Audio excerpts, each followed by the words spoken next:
If a fox walks by a farmer heading for the chicken coop, you would expect the farmer to take some notice, wouldn't you? And if someone named Abu Nidal tries to get on an airplane, you'd expect that to set off some warning bells as well. Let's see what really did happen as Richard continues his special report.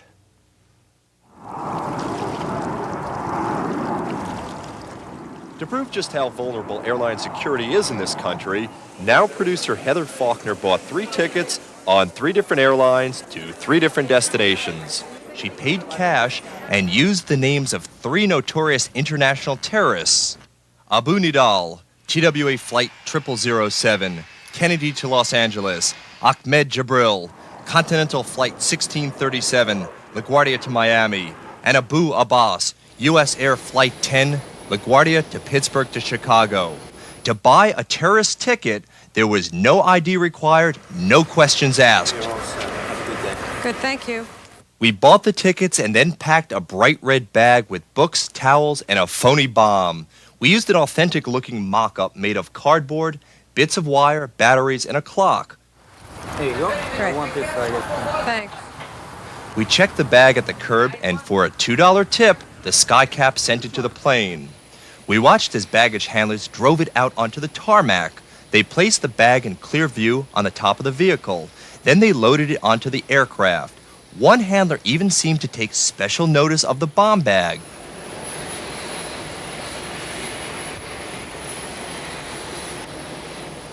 But then it went directly into the belly of the jet's cargo hold.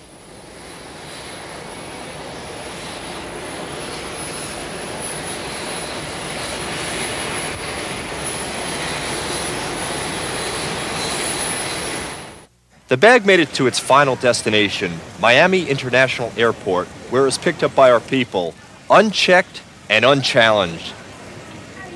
A second fake bomb made it to Los Angeles.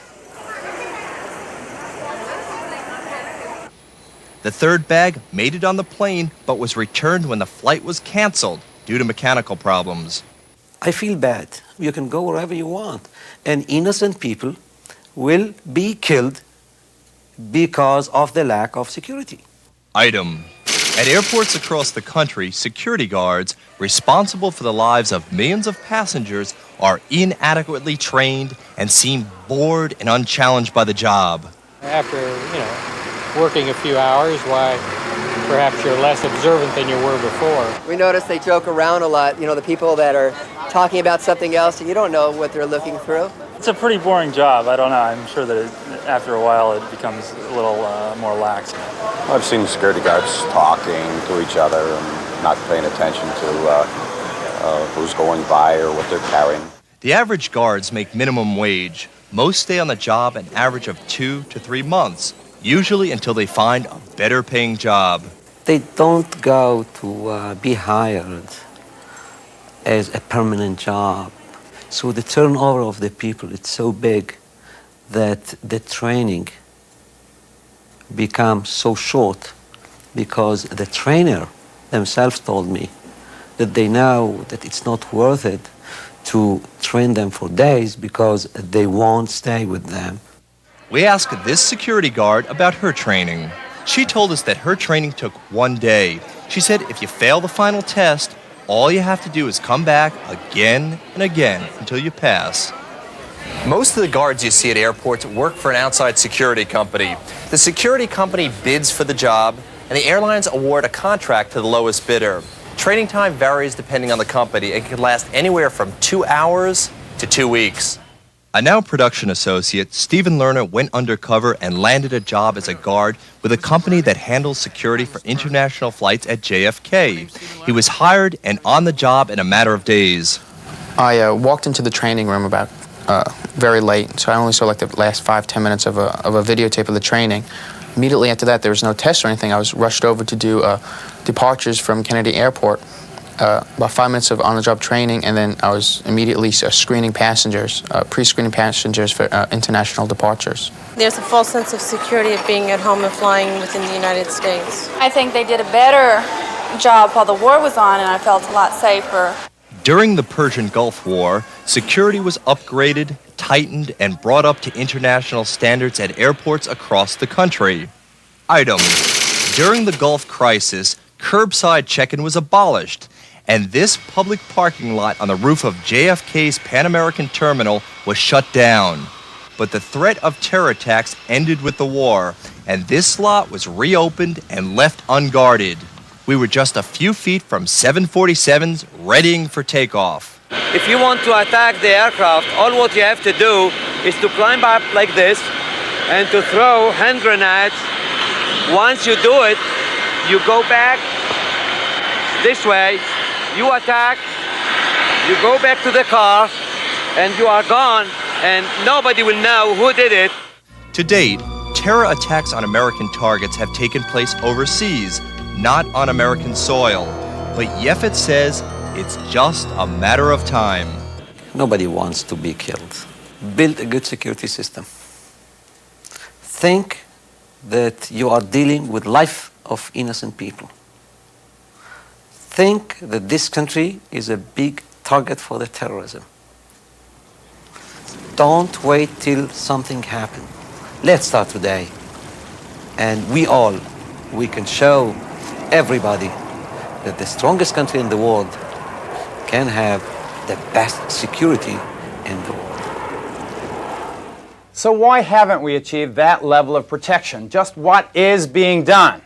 Up next, the answers to those questions from a United States Senator. Hi, everybody. Welcome back. Joining me now is New York Senator Alfonse D'Amato, who headed up a special presidential commission on aviation security and terrorism. Last year, it was set up in the wake of the Pan Am 103 disaster. And joining us from Washington via satellite, Neil Livingston. He is the president of the Institute on Terrorism and Subnational Conflict. He's also the former owner of an airline, in his case, Air Panama. Welcome, gentlemen. Senator D'Amato, you are one of the most practical men I know, and I've known you for years. Isn't it realistic to assume that the only way to get this thing right, the only way to really have good security at the airports is to turn it over to some federal agency, to have a police force like the U.S. Marshal Service where they're federal employees, not people working for minimum wage? Well, I think you're right about the one thing, that you certainly can't have people working for minimum wage and not really take this seriously, and we have not taken our airport security seriously. You don't have the kind of human intelligence. That's what you really need. You've got to be able to check out the passengers, where you're headed, particularly international flights. What's your destination? Why? Get a profile on these people. The technical equipment, that really becomes secondary, but it really is the human quotient, and the fact is that we have not given sufficient resources. Don't you need cops doing that job, not kids working for $5 an hour? Absolutely. What you do need is you need a trained staff, whether they're federal employees directly. The Fed does have, though, I believe, an absolute responsibility to see to it that the standards are met, and those standards have got to be a great deal more than today. As you have pointed out in your segment in the program, this can take place. There is no security. They can take out a plane at any time, any place, and it doesn't take too much training. Let me ask Neil Livingston in Washington what you think of Senator D'Amato's suggested bill, now passed by both the House and Senate and in conference, that would presumably improve the situation. Well, Senator D'Amato has been a leader in this area for an awful long time, and I certainly hope that we get more action. But we're not doing the real things that we need to do. The government has already recognized that we need federal security personnel at airports. We have our first 18 federally trained security managers going to our most dangerous airports. Is that going to fix it? But why just dip a toe in the water? We really need to, as you say, convert the entire security problem or the entire security apparatus to federal control.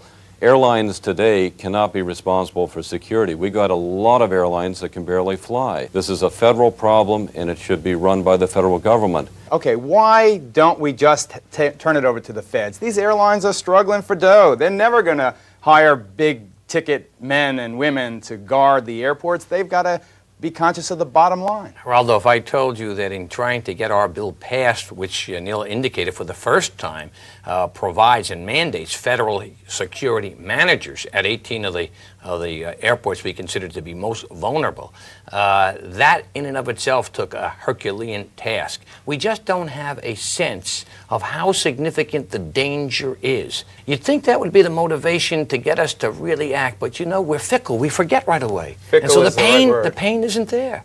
Is that what it's going to take? Yeah, unfortunately, I think it will take that. Otherwise, we're going to continue to see people who shouldn't be running security doing it. Neil, quickly, 10 seconds. What do you think of the Senator's efforts, particularly his 800 line, you know, to notify people if they see a terrorist threat? Well, I don't think that's a very good idea, because all it's going to do is encourage people to make threats against airlines, and if you have garbage in, you get garbage out. It's just going to panic the public. Otherwise, you think he's doing all right? Well, I do indeed, and I commend his efforts, but he's one of the few people in the federal government today that is really conscious of the problem and trying to do something about it. All right, thank you, Jim. I can't, for the life of me, understand why more people aren't reacting. Out of time, Neil. Thanks a lot. Senator D'Amato, thank you for joining us. You know, I hope he's not right. I hope it doesn't take the next explosion, more carnage among innocent civilians before we get this thing done. I'd like to mention right here that we did invite representatives of the FAA as well as the 3 airlines where we placed those fake bombs to appear on this broadcast. They all declined. We'll be back with much more in a moment. Stay with us. Thanks again.